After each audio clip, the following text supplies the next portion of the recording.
They poured the milkshake on her head. Slow, laughing, phones out. And the waitress didn't move because she knew reacting would make it worse. What she didn't know was that the man walking in next wasn't security, wasn't management. It was the brother she hadn't spoken to in 5 years, and he was about to make everyone in that room regret breathing. If this story pulled you in, make sure to hit that subscribe button so you never miss what's coming next.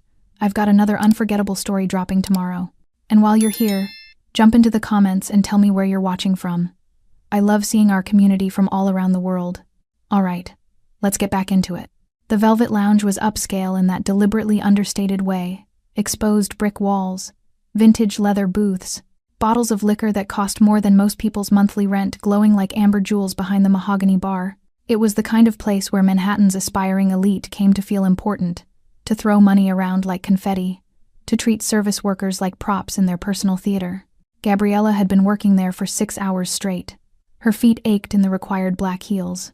Her smile had worn thin somewhere around hour 4, but she'd kept it plastered on because she needed this job, needed the $200 this shift would bring, needed to stay invisible, stay far away from the life she'd abandoned 5 years ago. Table 7 had been trouble from the moment they'd walked in. 4 men in their 30s, suits expensive but worn with the carelessness of people who could replace them without thought. Their voices had grown progressively louder with each round of drinks, their laughter more aggressive, their eyes more predatory. The man in the brown suit, slicked back hair styled with too much product, smile like a shark scenting blood had been the worst. He'd snapped his fingers at her twice, called her sweetheart in that tone that made it sound like an insult. His friends had laughed at everything he said, encouraging him, feeding the monster. When she'd approached with their 4th round of cocktails, she'd felt the shift in energy, the way they'd exchanged glances, the way Brown Suit had grabbed someone's abandoned milkshake from the next table, thick and pink and ridiculous. "You know what?" he'd said, his words slurred but his intention crystal clear. "I think she needs to cool off." One of his friends, blonde, phone already out, had grinned. "Do it, Harrison, do it." Gabriella had seen it coming half a second too late. The glass tilted, the cream poured. Cold liquid hit her scalp with shocking intensity, cascading down her face like a baptism of humiliation. Strawberry and vanilla, mixed with the bitter taste of powerlessness. The table exploded with laughter. Brown Suit Harrison held his phone up, recording her reaction, his smile widening as he captured her standing motionless, dripping, destroyed. "Oh my God, that's amazing," someone said. "Send that to me. This is going on Instagram." The lounge seemed to hold its breath. Conversations at other tables died. The bartender looked over but didn't move. A woman in a red dress covered her mouth but didn't intervene. Everyone was watching now, but no one was helping. Gabriella's hands trembled at her sides. Every instinct screamed at her to run, to cry, to do something. But she'd learned a long time ago that showing weakness only fed people like this. So she stood there, cream dripping from her chin, her uniform ruined, her dignity shredded for the entertainment of strangers. Harrison laughed harder, standing up now, playing to his audience. "That's what you get for being so clumsy earlier." She hadn't been clumsy. She'd done nothing wrong, but the lie would stick because he had power and she didn't. The room buzzed with whispers. Someone giggled. Phones stayed raised, recording, sharing, making her humiliation permanent. Then the doors opened. The heavy oak doors at the entrance swung inward, and the quality of silence changed. It wasn't just quiet anymore, it was the kind of stillness that comes before lightning strikes. A man walked in, black suit, no tie, the top button of his white shirt undone. Dark hair swept back from a face that might have been handsome if it weren't so carefully controlled. But it was his hands that drew the eye tattooed. Intricate patterns visible even in the low light. Hands that had clearly done things that left permanent marks. He moved with the economy of someone who'd learned that wasted motion was dangerous. His eyes swept the room with the calm assessment of a predator cataloging prey. Gabriella's vision was blurred with cream, her breath coming in short gasps she fought to control. But she felt the shift, felt the way the room's attention pivoted from her humiliation to this new presence. When she finally managed to blink enough cream away to see clearly, her heart stopped. Juan, her brother, her protector, her past, the man she'd sworn never to see again. Juan Manuel Guzman stood in the doorway, his dark eyes locked on her with an intensity that made the air feel thin. For a moment, one suspended. Impossible moment, they just stared at each other across 5 years of silence and grief and guilt. His gaze traveled from her face to the cream in her hair to the phone still recording to the men at table 7, who were just now beginning to understand that something had shifted. Harrison, emboldened by alcohol and audience, laughed. "Hey man, sorry, we're having a private moment here." Juan didn't acknowledge him, didn't even glance in his direction. He moved forward through the frozen room, his footsteps silent on the marble floor, his focus entirely on Gabriella. When he reached her, he stopped. Close enough that she could smell his cologne, cedar, and smoke, familiar and foreign all at once. Without a word, he shrugged off his suit jacket and draped it over her shoulders. The fabric was warm from his body, heavy with protection she'd refused for half a decade. His hands were gentle as he adjusted the jacket, careful not to touch her skin, giving her space even as he stood between her and the watching room. "You don't have to say anything," he said softly, his voice rough with something that might have been regret. Gabriella's lips trembled. Words died in her throat. But she managed 3 that changed everything. "I didn't deserve that." Juan's jaw tightened. His eyes, dark and dangerous and completely, utterly calm, met hers. "I know." Then he turned to face table 7, and Harrison's smile finally began to fade. Juan Manuel Guzman had been 7 years old when he first understood what it meant to protect someone. Their mother, Elena Guzman, had been walking him and Gabriella home from school through their Brooklyn neighborhood when 3 men approached. Juan remembered the way his mother had gone still, the way she'd pushed both children behind her legs, the way her voice had stayed calm, even though her hands were shaking. "Stay behind me," she'd whispered. "Don't move." The men had wanted her purse. She'd given it without argument. But when one of them had tried to look at Gabriella, his baby sister, only 4 years old, clutching her stuffed rabbit, his mother had stepped forward. "You got what you wanted," Elena had said, her voice steel wrapped in silk. "Now leave." They'd left. And Juan had learned that protection sometimes meant standing between danger and the people you loved, even when you were terrified, even when you had nothing but your body to offer as a shield. For years, that's all he'd been able to offer. His body, his loyalty, his willingness to bleed. It hadn't been enough. The memory shifted, jumping forward like a scratched record finding a new groove. Juan was 17 now, standing in a hospital corridor that smelled like disinfectant and death. Gabriella sat beside him, 15 years old, her face streaked with tears she was too exhausted to wipe away. Their mother was dying, not from illness, not from age, from violence that had nothing to do with her and everything to do with the world Juan had been building in the shadows. He'd thought he was being careful, thought he could keep his family separate from his work, from the men he answered to, from the debts and deals and dangerous promises that were making him powerful in ways his teenage self had craved. But power doesn't stay contained. It bleeds. It spreads. It infects everything it touches. Elena Guzman had been walking home from her nursing shift at 3 a.m.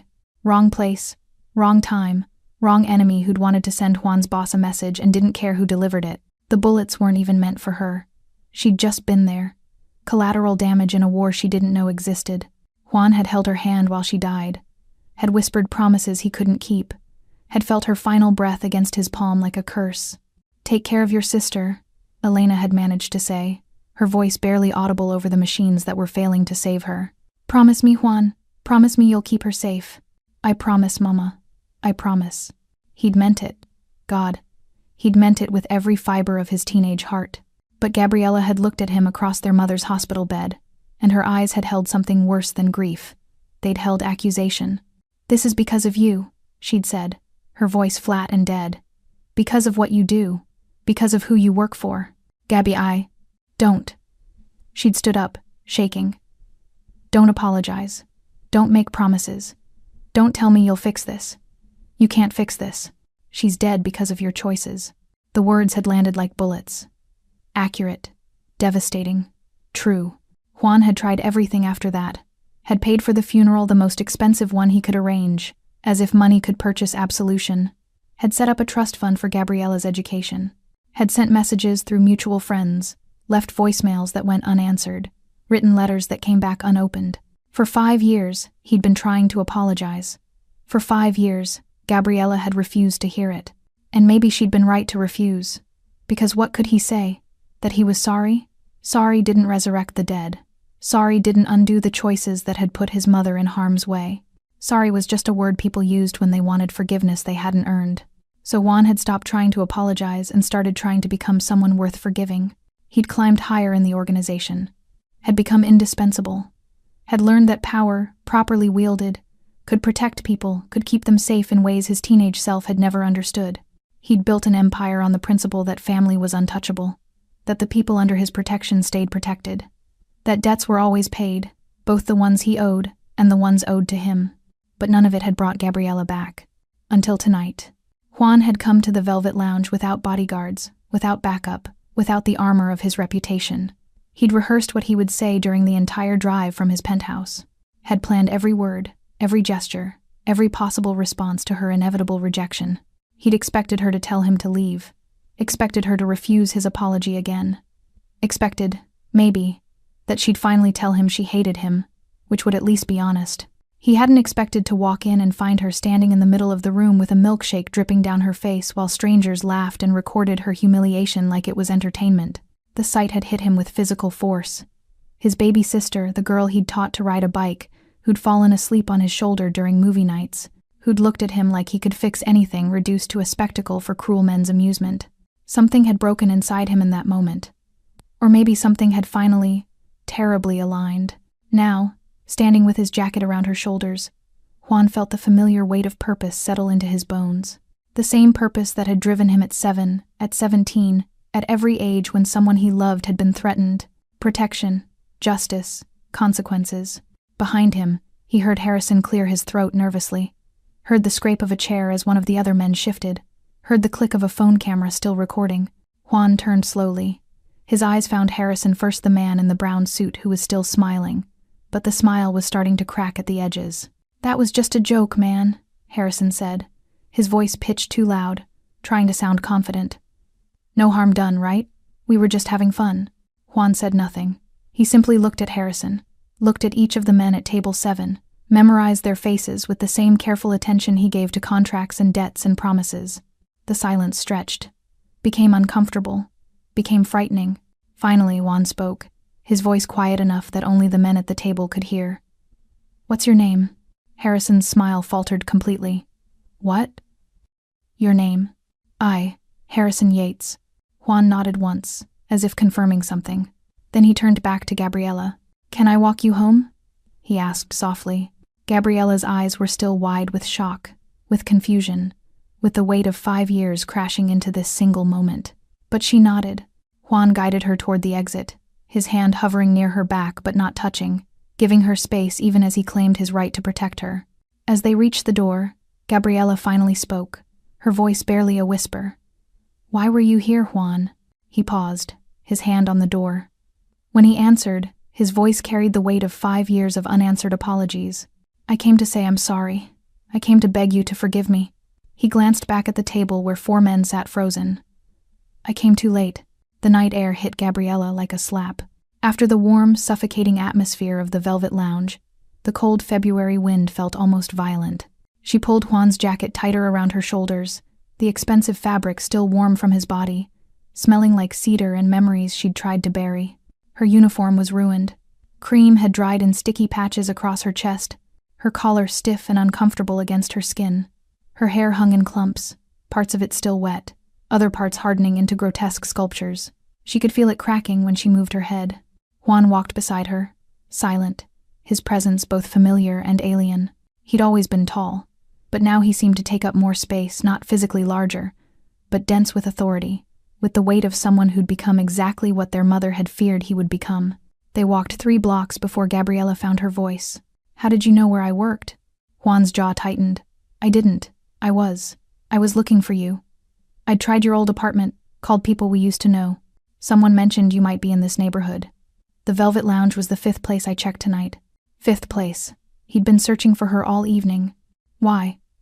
The word came out harsher than she intended. "Why tonight? It's been 5 years, Juan. 5 years of nothing, and suddenly you're just here?" "Because I'm tired," he said simply. His voice was rough, honest in a way that made her chest ache. "Tired of waking up every morning knowing I destroyed us. Tired of seeing your face in crowds and realizing it's never actually you. Tired of being feared by everyone except the one person whose opinion ever mattered." Gabriella's breath caught. She wanted to stay angry. Anger was safer than the other emotions churning inside her. But his words landed with the weight of truth, and truth was harder to dismiss. They turned onto her street. Small apartment buildings lined both sides, fire escapes creating geometric shadows in the streetlight. A bodega on the corner was still open, its fluorescent lights harsh and practical. "This is me," Gabriella said, stopping in front of a building with peeling green paint and a broken intercom. "Third floor, A." Juan looked at the building, then at her. "Can I?" "No." The word came out automatically, defensive. Then softer. "Not inside." "I can't. Not yet." He nodded, understanding without argument. They stood on the sidewalk, the city humming around them, distant sirens, a car alarm 3 blocks over, someone's music drifting from an open window. Gabriella reached up to touch her hair and winced. The cream had dried into a helmet, pulling at her scalp. She must look ridiculous, pathetic. Everything those men had wanted her to be. "I didn't deserve that."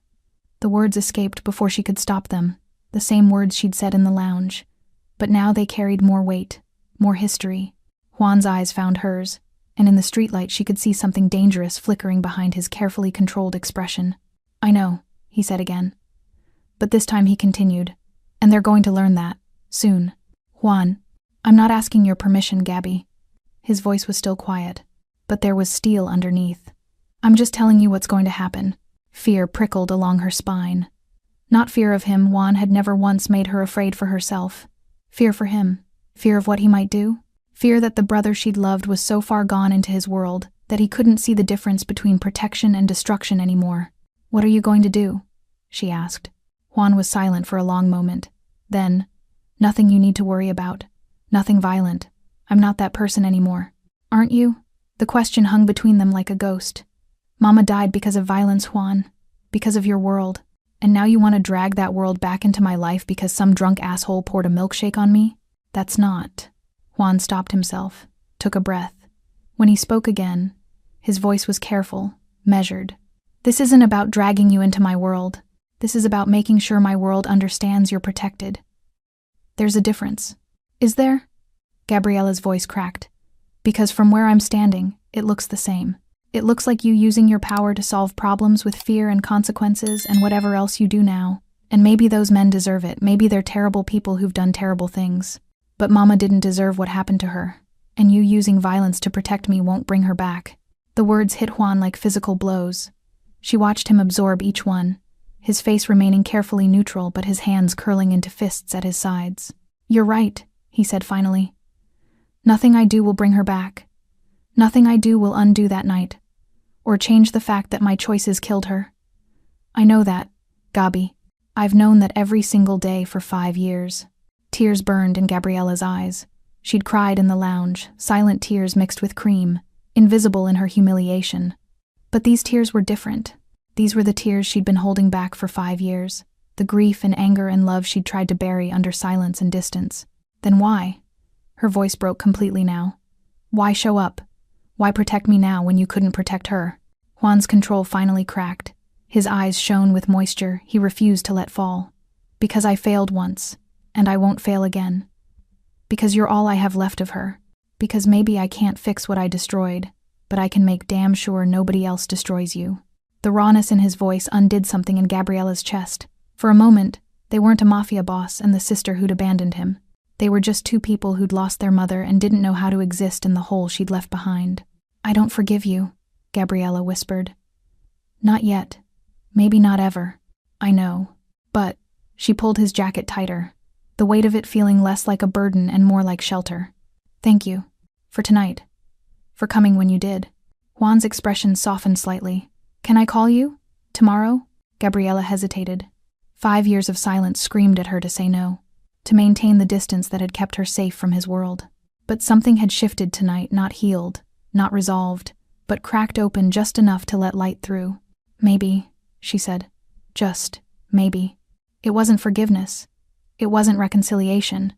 But it was the first word that wasn't no in 5 years. Juan nodded, accepting it for the gift it was. He turned to leave, then paused.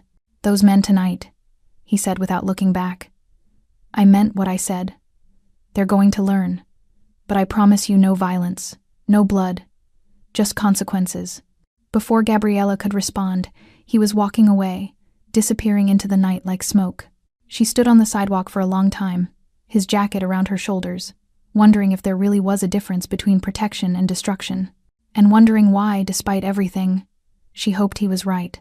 Juan didn't go home. He walked through Manhattan for hours, his white shirt growing cold without his jacket, the city's late-night rhythm pulsing around him like a heartbeat, past closed storefronts with metal grates pulled down like sleeping eyelids, past couples stumbling out of bars, their laughter too loud and too sharp, past homeless men huddled in doorways, their eyes tracking him with the wariness of people who recognized predators.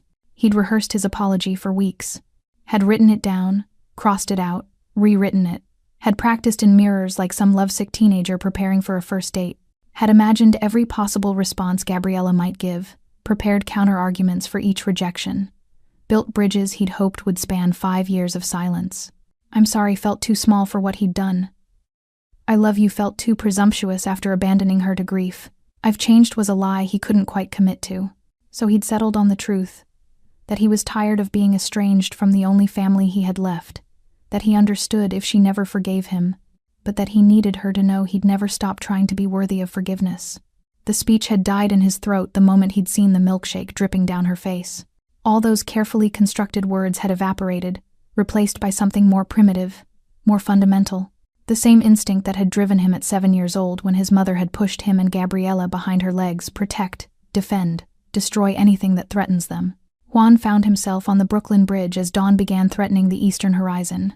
The city sprawled below him, a constellation of artificial stars, 8 million people sleeping or working or suffering in their own private wars. He pulled out his phone, stared at Gabriella's contact information, the number he'd kept even though she'd changed it 3 times, always managing to find the new one through the networks he'd built.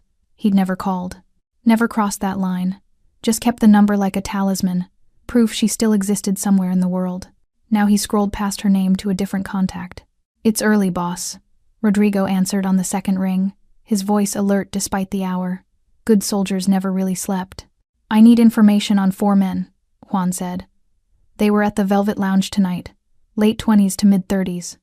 I have a name for one of them, Harrison Yates." A pause. Then, "What kind of information?" "Everything. Where they work, who they know, what they owe, what they're hiding." "Time frame?" "By noon." Another pause, longer this time. Rodrigo knew better than to ask why. "Consider it done." Juan hung up, stood watching the sunrise paint the sky in shades of pink and gold that reminded him of his mother's kitchen on Sunday mornings. Elena making pancakes, Gabriella doing homework at the table, Juan pretending to read the sports section while actually watching his family exist in their small pocket of peace. Before he'd destroyed it all, his phone buzzed. A text from an unknown number. "This is Gabriella.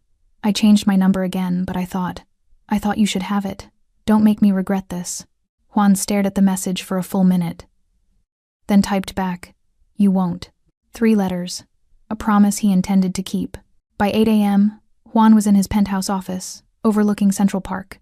Floor-to-ceiling windows, minimalist furniture, a Picasso sketch he'd purchased at auction because his mother had once said Picasso understood that beauty and pain were the same thing. Rodrigo arrived at 9 with a manila folder thick enough to contain lives. "That was fast," Juan said. Rodrigo shrugged. "You'd be surprised what people document about themselves. Social media makes my job almost too easy." He dropped the folder on Juan's desk. "You want the summary or the deep dive?" "Summary first. Harrison Yates, 32, works at his father's investment firm Yates Capital Management. Spoiled, entitled, multiple complaints filed against him for workplace harassment that daddy's lawyers made disappear. His 3 friends from last night are similar profiles. Old money protecting new assholes." Rodrigo paused. "But here's where it gets interesting." Juan leaned forward. "Yates Capital manages several union pension funds, specifically construction unions. They're not doing it legally, skimming points, falsifying reports, the usual creative accounting that only works when nobody's watching." Rodrigo smiled coldly. "People are about to start watching." Juan flipped open the folder. Bank statements, email exchanges, photographs of meetings that should have been private. The machinery of corruption laid bare on glossy paper. "The other 3?" he asked. "One owns a nightclub that's been cited 12 times for code violations, but somehow keeps passing inspections. One runs a luxury car import business that's definitely not checking VIN numbers as carefully as they should. One's a lawyer who specializes in making DUIs disappear for wealthy clients, has a whole network of bribed court clerks. Juan absorbed this information, like a general studying a battlefield. Each man had built his life on systems that required looking the other way, required people in power choosing not to notice, required protection from consequences. "I'm not creating their problems," Juan said quietly. "I'm just removing the umbrella, keeping them dry." "Boss?" Rodrigo's voice carried a note of concern. "This is about the waitress from last night, isn't it?" Juan's eyes snapped up. "She has a name, Gabriela, and she's my sister." Understanding dawned across Rodrigo's face. "The sister. The one you've been—" He stopped himself. "I didn't know she was working there." "Neither did I." Juan closed the folder. "Which is why those men thought they could humiliate her without consequence. They saw a waitress, someone powerless, someone whose dignity was negotiable entertainment. They didn't know she was a Guzman." "No," Juan's voice went cold. "But they're going to learn. Not through violence, not through fear. Through the simple revelation that actions have consequences, and protection has to be earned." Rodrigo nodded slowly. "What do you need from me?" "Make copies of everything in this folder. Send one set to the Department of Labor anonymous tip about pension fund mismanagement. Send another to the State Liquor Authority about the nightclub. The car business gets reported to Customs. The lawyer gets his files forwarded to the Bar Association's Ethics Committee. Just like that, we burn them all?" "We don't burn anything," Juan corrected. "We just stop putting out their fires. Let nature take its course." Rodrigo left with the folder, and Juan was alone again with the sunrise and his phone and the weight of choices he couldn't unmake. His phone buzzed. "Gabriela, did you sleep?" Juan smiled despite everything. She was checking on him. After 5 years of silence, after everything, she was checking on him. "Not yet," he typed back. "But I will. You?" "A little. Had nightmares. The usual." Juan's chest tightened. "I'm sorry." 3 dots appeared, disappeared, appeared again. "Finally, I know you are. That's the problem. I know you mean it, and it still doesn't fix anything." "I know," Juan wrote. "But maybe we can start with something smaller than fixing everything." "Like what?" "Like coffee. Tomorrow. Just coffee." A long pause. Then, "Maybe." That word again. The first crack in 5 years of walls. Juan set down his phone and looked out at the city waking up below him, millions of people starting their days, unaware that 4 men's carefully constructed lives were about to collapse. He'd promised Gabriela no violence. He'd keep that promise. But consequences? Consequences were just justice wearing a patient smile. Gabriela couldn't focus. She'd called in sick to her morning shift at the diner, her second job, the one that started at 6 a.m. and involved bottomless coffee refills and truckers who tipped in quarters. Her manager hadn't been pleased, but Gabriela's voice had been raw enough, her excuse about food poisoning convincing enough, that he'd relented. Now she sat in her tiny apartment, wrapped in a blanket despite the radiator clanging its metallic symphony, staring at her phone like it might explode. Juan had texted 3 times. Nothing invasive, nothing demanding, just, "Good morning," followed an hour later by, "Made sure your manager at the Velvet Lounge knows you're taking a few days off. Paid." And then finally, "I meant what I said about coffee. No pressure. Just think about it." The fact that he could make her absence paid with a single phone call should have terrified her. Instead, it just made her tired. This was Juan's world, a place where money and influence could reshape reality, where problems dissolved with the right word to the right person, where power was currency, and currency was everything. Their mother would have hated it. Elena Guzman had been a nurse for 23 years, working double shifts to keep them fed and housed and safe. She'd believed in honest work, in earning what you had, in the dignity of labor that left your hands tired and your conscience clean. Juan had built an empire on the opposite principles. And yet, Gabriela couldn't deny the relief of not having to face the Velvet Lounge today, not having to walk past table 7 and remember the laughter, the phones, the feeling of cream sliding down her face while strangers turned her humiliation into entertainment. Her phone buzzed. Not Juan this time, an unknown number. "Hi, Gabriela. This is Detective Lisa Torres with NYPD. I'd like to speak with you about an incident at the Velvet Lounge last night. Could you call me back?" Gabriela's blood went cold. She stared at the message, her mind racing through possibilities. Had someone filed charges? Was she in trouble? Had Juan? No. He'd promised no violence. But consequences, he'd said. Just consequences. She called the number with shaking hands. "Detective Torres," a woman's voice answered. Professional but not unkind. This is Gabriela Guzman. You sent me a message? Yes, thank you for calling back so quickly. I want to assure you first that you're not in any trouble. I'm actually calling because we received several anonymous tips this morning about workplace harassment at the Velvet Lounge, and your name came up as a potential witness. Witness to what? That's what I'm trying to determine. Were you working there last night? Gabriela's throat tightened. Yes. And did anything unusual happen during your shift? The milkshake, the laughter, the phones, Juan appearing like a ghost from her past, wrapping his jacket around her shoulders, his eyes promising things she was afraid to understand. There was an incident with some customers. They were drunk. They poured a drink on me. It was humiliating, but I didn't think it was criminal. Assault can take many forms, Miss Guzman. And according to the tips we received, this wasn't the first time these particular individuals have engaged in this kind of behavior. A pause. Did anyone film the incident? Several people. Would you be willing to come in and give a formal statement? Again, you're not in trouble. But if there's a pattern of behavior here, we'd like to document it. Gabriela closed her eyes. This was Juan. Had to be. Somehow he'd set this in motion, not violence, like he'd promised, but exposure. Consequences. The machinery of official justice grinding into motion because he'd pushed the right buttons. I need to think about it, Gabriela said. Of course. Take your time. But Miss Guzman, whatever happened last night, you didn't deserve it, and the people responsible should face consequences. That's all we're trying to ensure. After they hung up, Gabriela sat in silence for a long time. Then she texted Juan. What did you do? His response came immediately. Made some phone calls, asked some questions, sent some information to some people who should have been paying attention already. You promised no violence. I kept that promise. This is just the truth coming to light. That's not violence. That's accountability. Gabriela wanted to be angry, wanted to rage at him for interfering, for dragging her into his world of manipulation and calculated justice. But underneath the anger was something more complicated, a small, shameful part of her that felt vindicated, that wanted Harrison Yates and his friends to face consequences for treating her like she was nothing. A detective called me. She typed. I know. Detective Torres.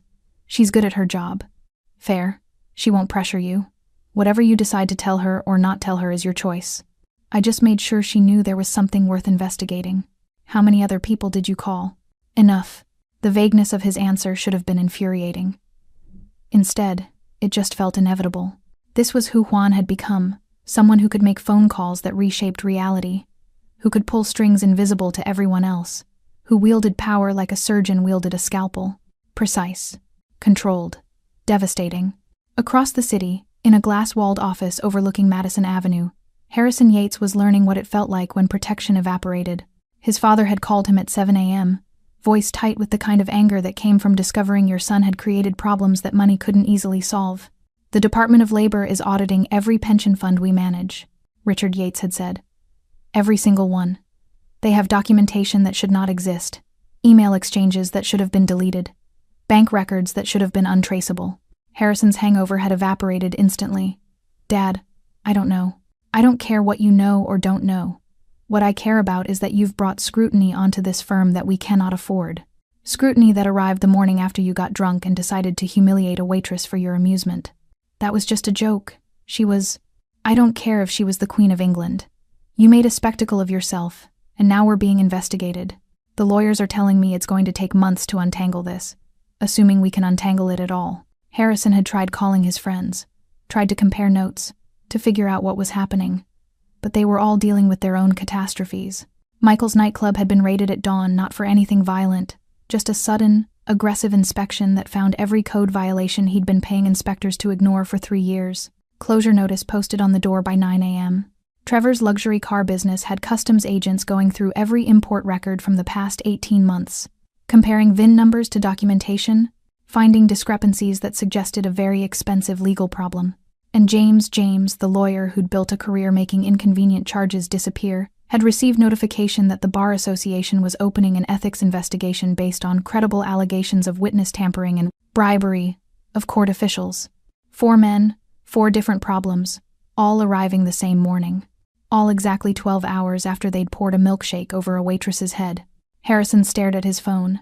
At the video he'd posted to Instagram last night, Gabriela standing frozen, cream dripping down her face, His own laughter audible in the audio. 73 likes. Dozens of comments calling it hilarious and savage. He deleted it an hour ago, but the internet never really forgot. And now he was starting to understand that some things were connected in ways he'd been too privileged to notice. That the waitress he'd humiliated had a brother.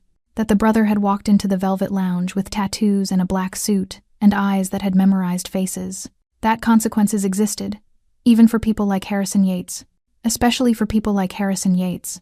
His phone buzzed. Unknown number. You poured a drink on my sister. You thought there would be no consequences. You were wrong. Harrison's hands shook as he typed back. Who is this?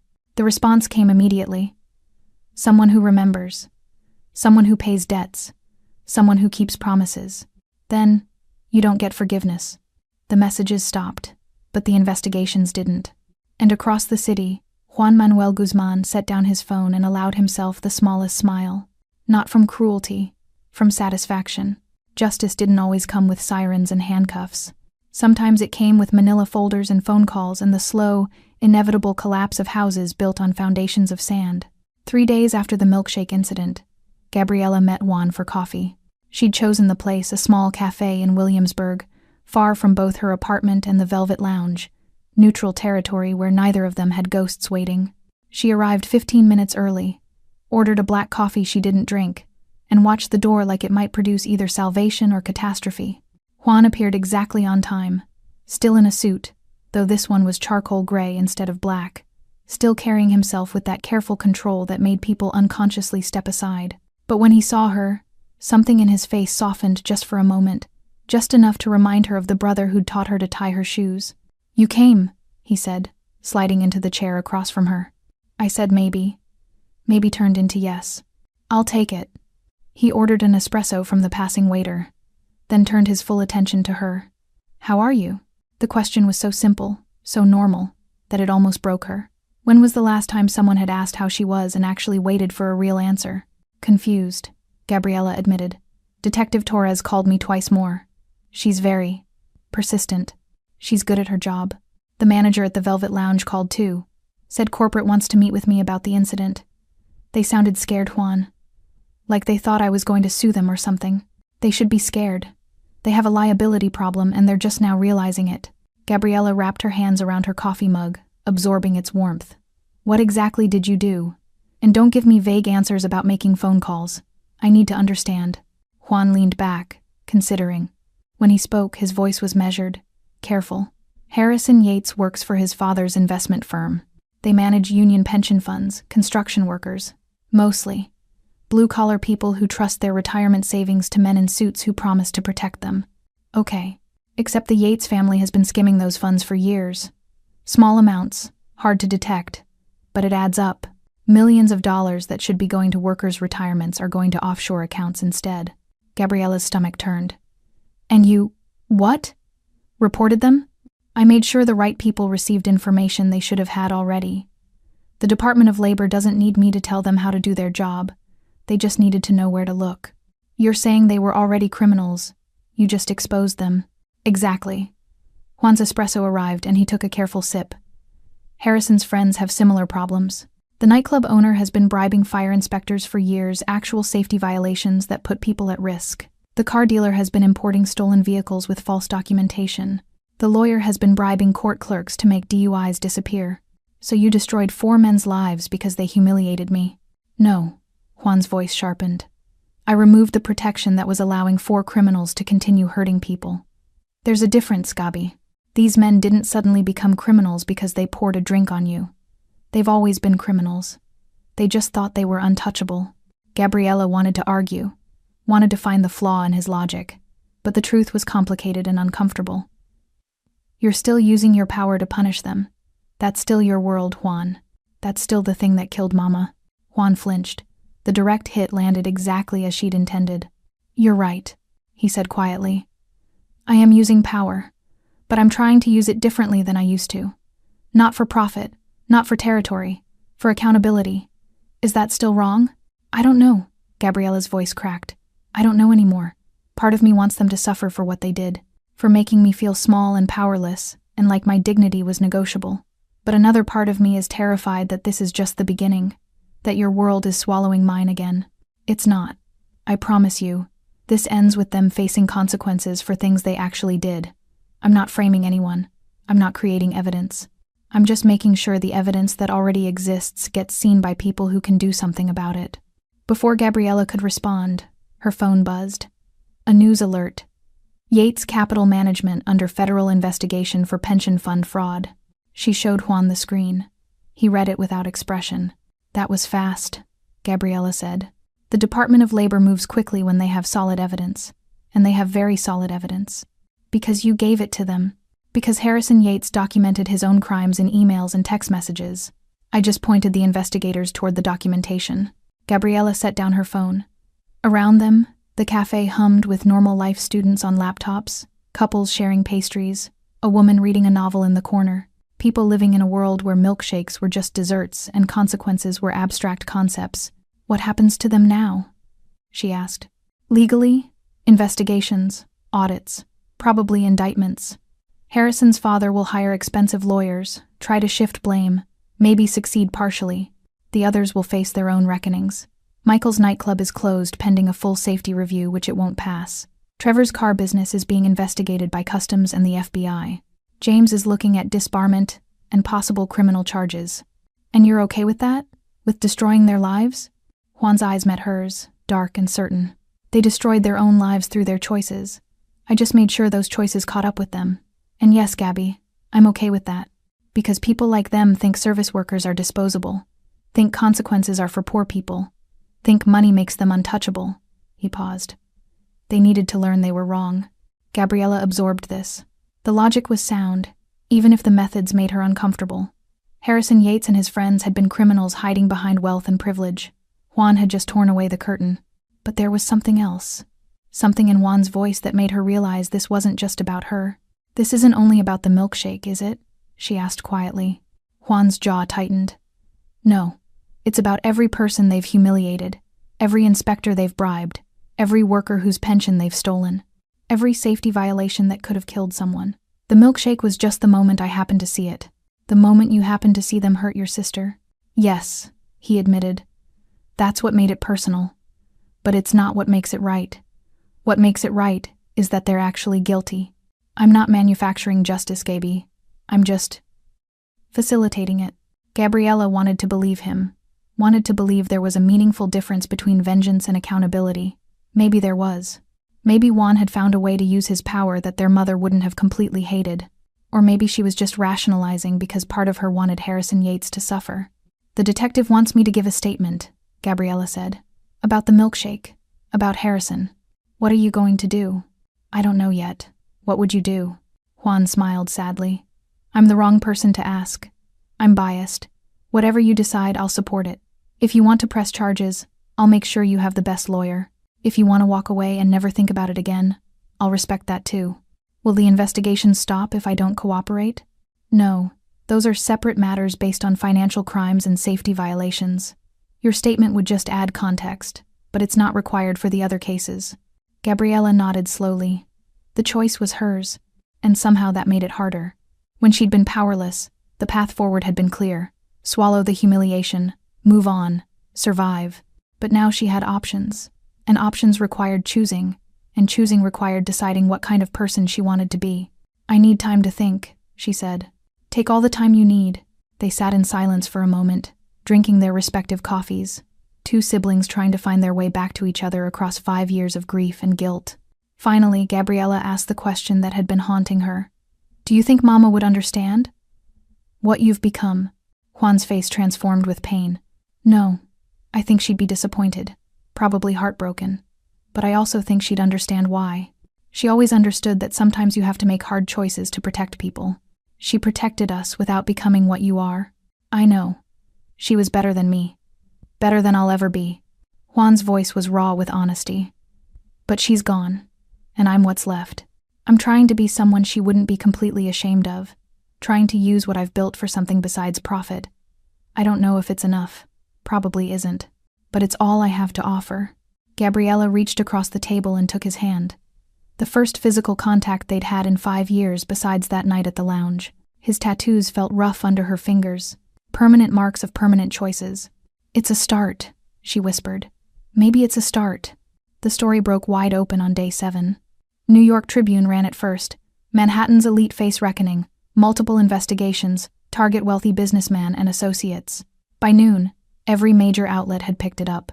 By evening, Harrison Yates's face was plastered across social media, not laughing at a waitress this time, but stone-faced outside his father's offices, surrounded by lawyers and reporters shouting questions he refused to answer. Gabriella watched it unfold from her apartment, her laptop open to a news live stream, her phone buzzing with messages from coworkers who'd seen her name mentioned in some of the articles. Not prominently, just as an unnamed service worker who'd been assaulted by Yates at a Manhattan lounge. But people connected dots quickly, especially people who'd been there that night. The Velvet Lounge had released a statement condemning Harrison's behavior and announcing a thorough review of security protocols. The manager who'd watched Gabriella get humiliated without intervening had been quietly let go. Corporate had offered her a settlement enough money to cover 3 months' rent in exchange for her silence. She'd declined, not because Juan told her to. He hadn't. But because accepting money for her silence felt too much like letting them buy back her dignity. Her phone rang. Rodrigo's name appeared on the screen. Juan had given her his number, just in case. She answered hesitantly. "Ms. Guzman, I hope I'm not disturbing you." "No, I was just watching the news." "Quite the spectacle, isn't it?" Rodrigo's voice carried dark amusement. "I wanted to give you a heads up. Your brother asked me to make sure you're aware of some developments." Gabriella's stomach tightened. "What developments?" "Harrison Yates tried to leave the country this morning. He was stopped at JFK passport flag due to the ongoing investigation. He's not officially charged with anything yet, but the government doesn't want him disappearing to a country without extradition treaties. He was running. Rats usually do when the ship starts sinking." Rodrigo paused. "There's more. Michael Torino, the nightclub owner, had his liquor license permanently revoked this morning. Turns out he's been serving minors for years, falsifying age verification records. The club is finished." Gabriella closed her eyes. More consequences cascading like dominoes. "Trevor Walsh, the car dealer, just had all his assets frozen," Rodrigo continued. "The FBI found evidence he wasn't just importing stolen cars. He was part of an international theft ring. We're talking dozens of vehicles, millions in value. He's looking at serious federal time." "And the lawyer? James Porter?" "Disbarred as of this morning." The Bar Association moved faster than anyone expected. Apparently, once they started digging, they found a pattern of corruption spanning his entire career. Multiple judges he'd bribed, court clerks on his payroll. He's facing criminal charges in 3 different counties. 4 men. 4 lives collapsing in perfect synchronized destruction. "Rodrigo," Gabriella said quietly, "this feels like more than just letting consequences happen. This feels orchestrated. Your brother would say he simply provided information to the appropriate authorities. What those authorities chose to do with that information was their decision." A pause. "But yes, Miss Guzman, it was orchestrated. Juan doesn't do anything by accident." After they hung up, Gabriella sat in the growing darkness of her apartment, not bothering to turn on lights. The city glowed outside her window, millions of lives intersecting, colliding, destroying and rebuilding each other in endless cycles. She thought about her mother.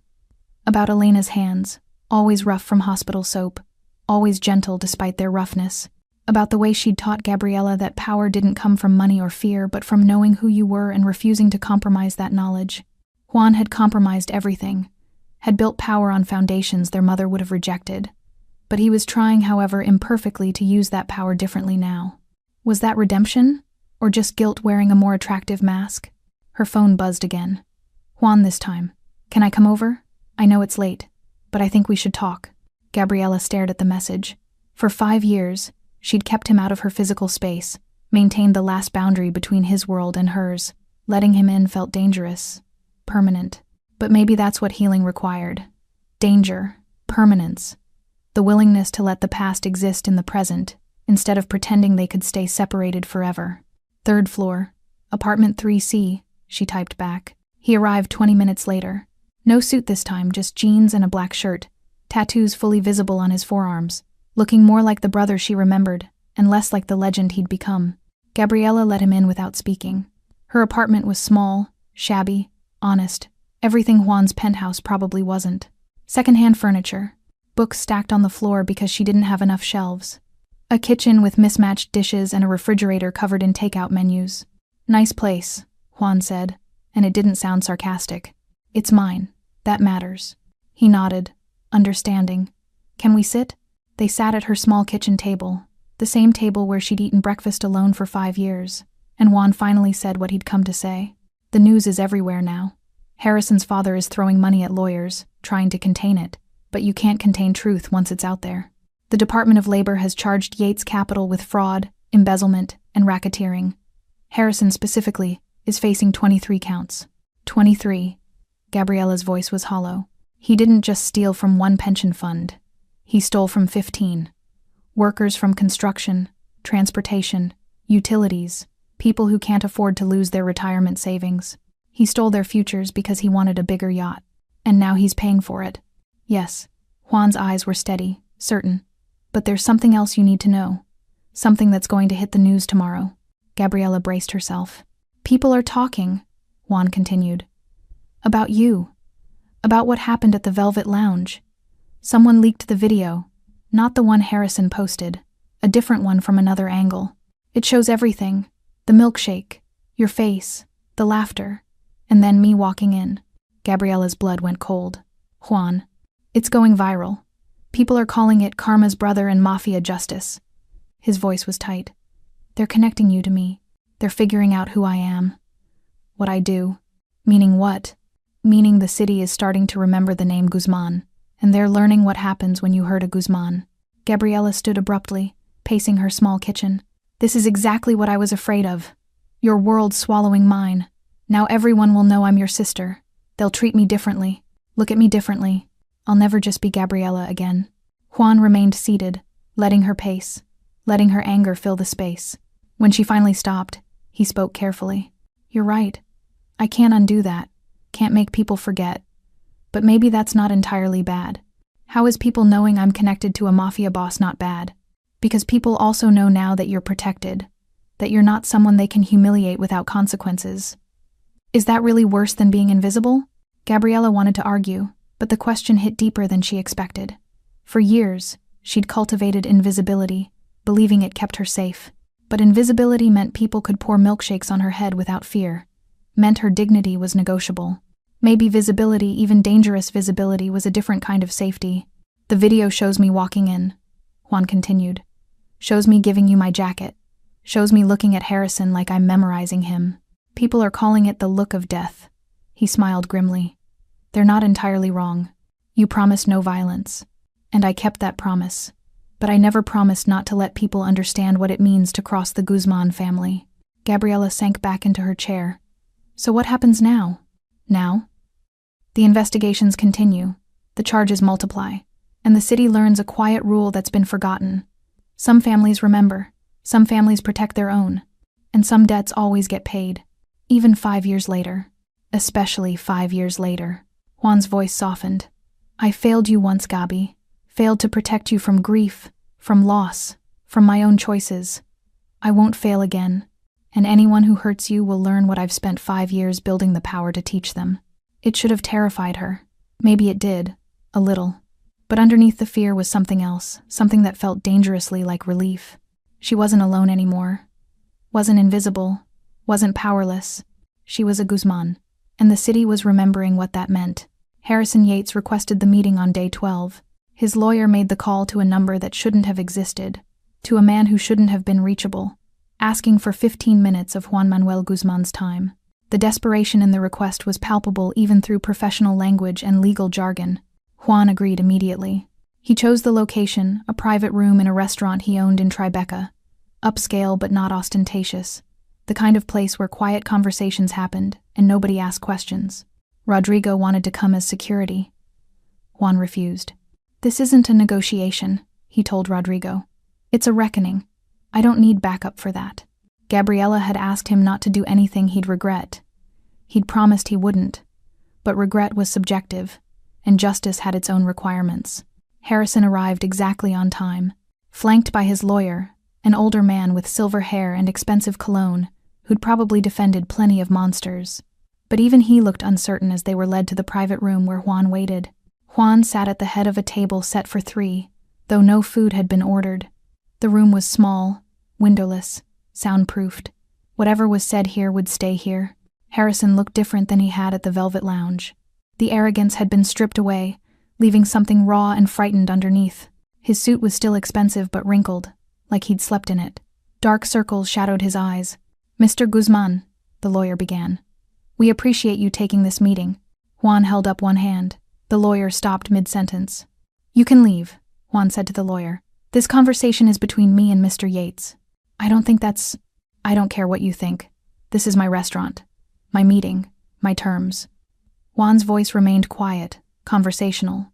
"You can wait outside or you can leave entirely. But you're not staying in this room." The lawyer looked at Harrison, who nodded weakly. After a moment's hesitation, the lawyer left, closing the door with a soft click that sounded like a cell door locking. Juan and Harrison sat in silence for a long moment. Harrison's hands trembled on the table.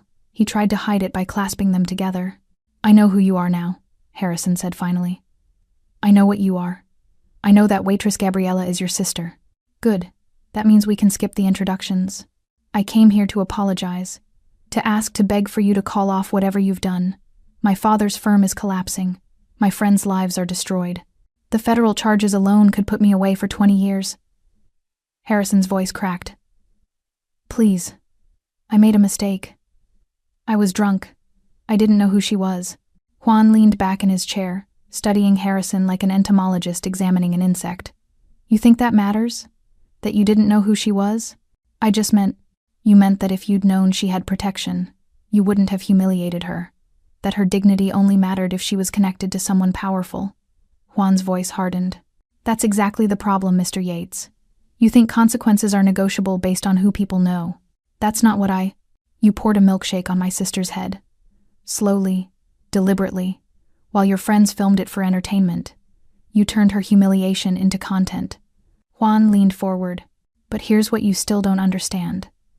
Even if she wasn't my sister, even if she had no one, what you did was still wrong. The consequences would still be deserved."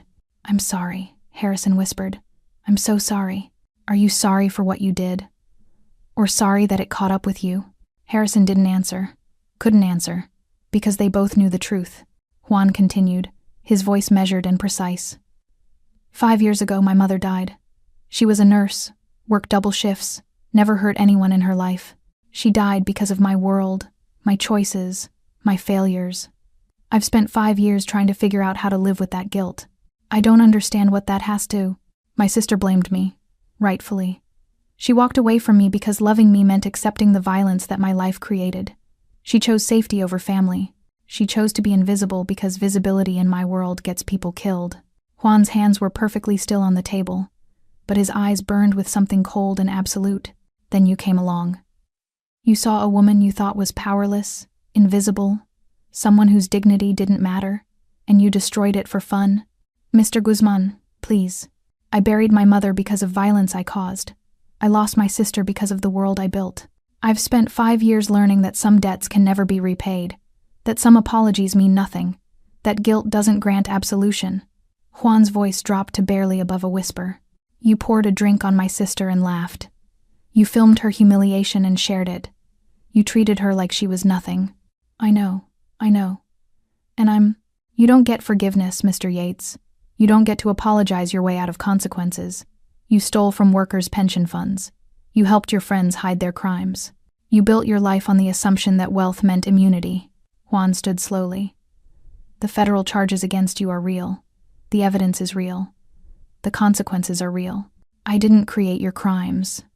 I just made sure they couldn't stay hidden anymore." Harrison was crying now, silent tears streaming down his face. "What do you want from me?" "Nothing. I don't want anything from you. I wanted you to understand that actions have consequences, that people you consider beneath you are still people, that my sister's dignity mattered whether I walked through that door or not." Juan moved toward the exit, then paused with his hand on the doorknob. "In 3 days, you'll be formally indicted on 23 federal counts. Your lawyer will tell you to take a plea deal. I recommend you listen to him, because if this goes to trial, more evidence will surface. Evidence that makes what you're facing now look merciful." "How do you know that?" Juan smiled the same polite smile he'd given Harrison at the Velvet Lounge, the smile that had become legend in the days since. "Because I always know. Because people who hurt my family don't get to control how their story ends. because the city remembers now. He opened the door. The city remembers the name Guzman, and they remember that we protect our own.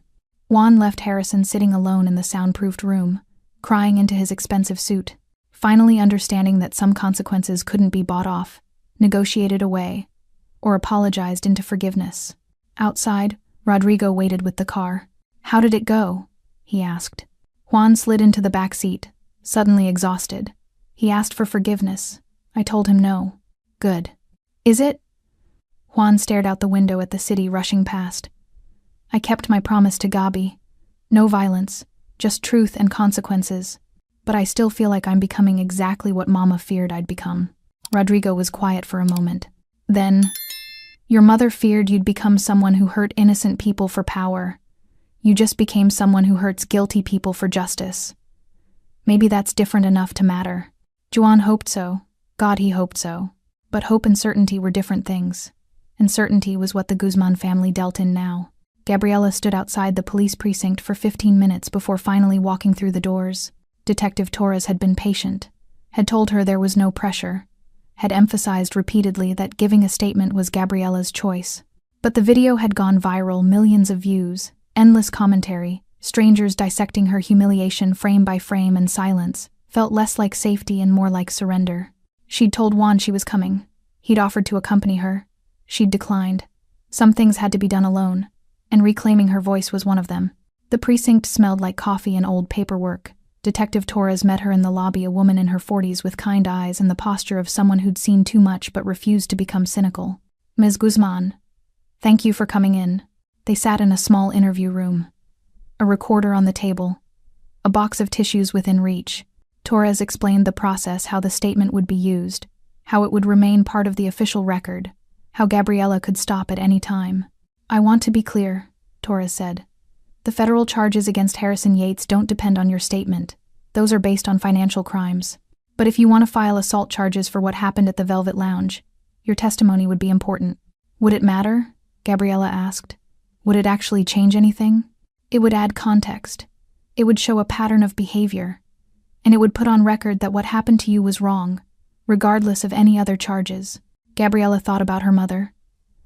About Elena's voice, always steady, always insisting that speaking truth mattered even when truth was uncomfortable. About the way she'd taught Gabriela that silence protected abusers more than victims. "Okay," Gabriela said. "I'll tell you what happened." She spoke for 40 minutes.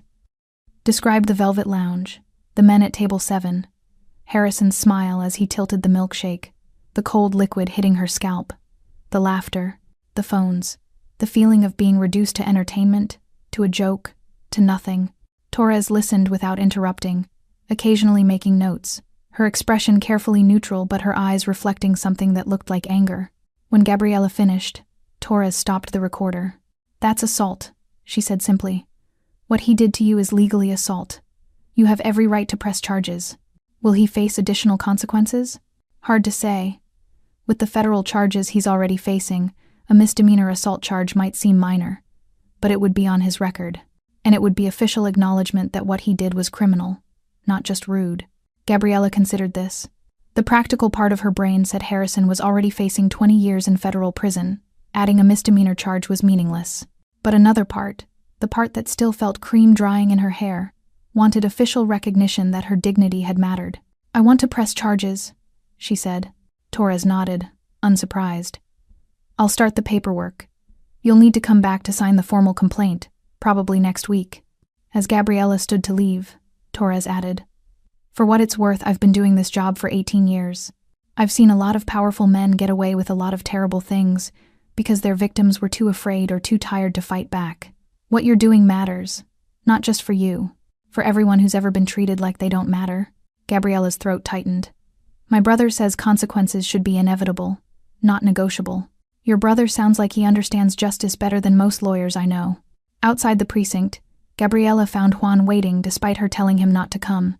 He leaned against a car Rodrigo was driving, hands in his pockets, looking almost nervous. "You didn't have to wait," Gabriela said. "I know, but I wanted to be here when you came out. Wanted you to know you weren't alone. I pressed charges. Assault. Detective Torres says it probably won't add much to what Harrison's already facing, but it felt important." Juan smiled genuine warmth, not the dangerous smile he'd worn in the Velvet Lounge. It is important. It's you taking your power back. That matters more than any federal charge. They stood in the afternoon sunlight, the city flowing around them like water around stones. Juan, Gabriela said carefully, when this is all over, when Harrison is sentenced and the investigations close, what happens to us? What do you want to happen? She'd been thinking about this for days. About whether healing meant separation or connection, whether forgiveness required forgetting, whether they could be family again without pretending the past hadn't happened. I want to try, she said finally. Not to go back to how things were, we can't do that, but to figure out what we can be now, if that's possible. Juan's expression transformed with something that looked like hope fighting through grief. I'd like that. I'd like that more than anything. I still don't forgive you for Mama. I don't know if I ever will. I know. But I'm starting to understand that you're trying, that you've been trying, and maybe that's enough to build on. Juan pulled her into a hug, the first real embrace they'd shared in 5 years. Gabriela stiffened initially, then slowly relaxed into it, letting herself remember what it felt like to be protected by someone who loved her. I'll keep trying, Juan whispered into her hair. Every day, I'll keep trying to be someone she wouldn't be completely ashamed of. She'd hate what you've become, Gabriela said honestly, but I think she'd understand why. And maybe that's something. They separated, and Gabriela wiped tears from her eyes. Crying in front of Juan felt dangerous, vulnerable, but also necessary. Healing required breaking open before it could build back stronger. Do you want to get dinner? Juan asked. Just us. Somewhere quiet. We could talk about something other than revenge and consequences and federal charges. Gabriela laughed, the first real laugh she'd managed in days. Like what? The weather? I was thinking more like memories, good ones, before everything got complicated. Everything was always complicated, Juan. We just didn't realize it yet. Fair point. But there were good moments too. Mama making pancakes on Sundays. You teaching me how to braid hair for your dolls. Me teaching you how to throw a punch when that kid in 7th grade wouldn't leave you alone. Gabriela smiled despite herself. You taught me terrible punching technique. I almost broke my thumb. But the kid left you alone. Because you scared him. Not because I could fight. Details. Juan's smile was the one she remembered from childhood. Mischievous, warm, alive with possibilities. Okay, Gabriela said. Dinner. Somewhere quiet. And Juan? Yeah? Thank you. For everything. For protecting me even when I didn't want your protection. For keeping your promise about no violence. For trying to use your power differently than you used to. I did it for you. I know. But maybe you also did it for you. Maybe you needed to prove that you could be someone other than who you've been. Juan considered this. Maybe. Does it matter why? As long as the result is right? I don't know, but we have time to figure it out. Time. They had time now, something that had seemed impossible 2 weeks ago. Time to heal, time to rebuild, time to discover whether two people shattered by grief could find their way back to something resembling family. It wouldn't be easy, probably wouldn't be clean. But standing outside the police precinct with her brother beside her, Gabriela felt something she hadn't felt in 5 years. Hope, not certainty, not forgiveness. Just hope that maybe, possibly, they could build something new from the broken pieces of what they'd lost. And maybe that was enough to start with. The sentencing happened on a Thursday morning in federal court. Gabriela sat in the gallery beside Juan, watching as Harrison Yates stood before the judge in an orange jumpsuit that stripped away every vestige of the arrogance he'd worn like armor. His father sat 3 rows behind them, older and grayer than he'd looked in business magazines, his expensive suit unable to hide the weight of watching his empire crumble. The judge was a black woman in her 60s who'd built her reputation on refusing to let wealth influence justice. She read the charges with clinical precision, 23 counts of wire fraud, embezzlement, and racketeering.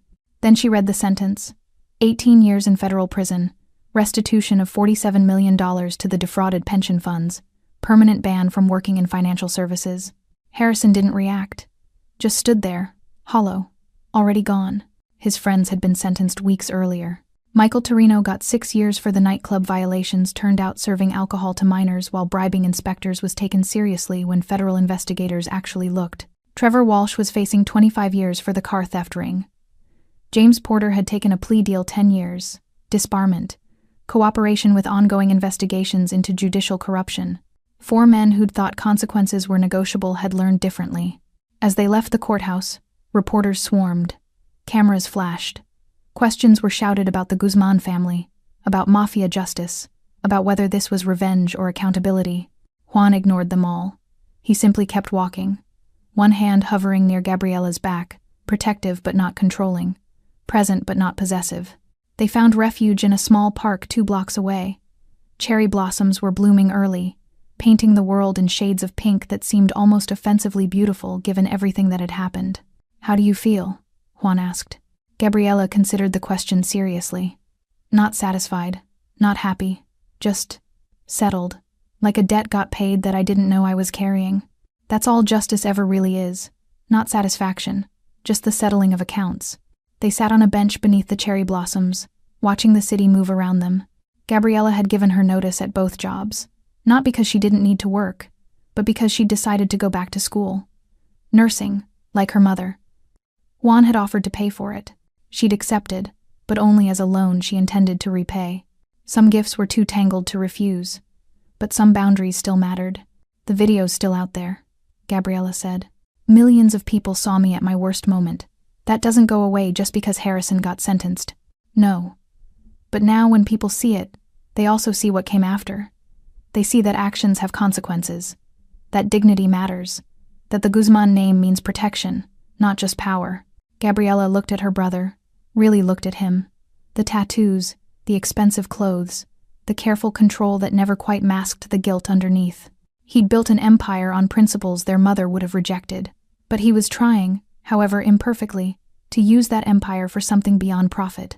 Was it enough? She didn't know. Maybe she'd never know. "What happens now?" she asked.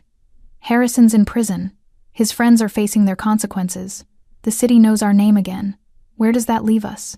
"Wherever you want it to leave us. I meant what I said. I'm not dragging you into my world unless you choose it, but I'm already in it. Everyone knows I'm your sister now. That changes things." "Does it have to?" Juan's voice was careful. "You can still be Gabriela. Still build your own life. Still make choices that have nothing to do with me. Being protected doesn't mean being controlled." "You really believe that?" "I have to. Because if I don't, then everything I've built just becomes another cage. And I've already trapped myself. I won't trap you too." They sat in silence as cherry blossom petals drifted down like snow. Gabriela thought about her mother, about Elena's hands and voice and the way she'd insisted that family meant protection without possession, love without ownership, sacrifice without resentment.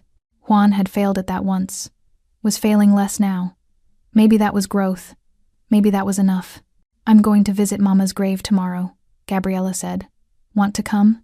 Juan's breath caught. They hadn't visited together since the funeral hadn't been able to stand in the same space where their grief lived without tearing each other apart. "I'd like that," he said quietly. "I'd like that a lot. I can't promise I won't be angry when we're there.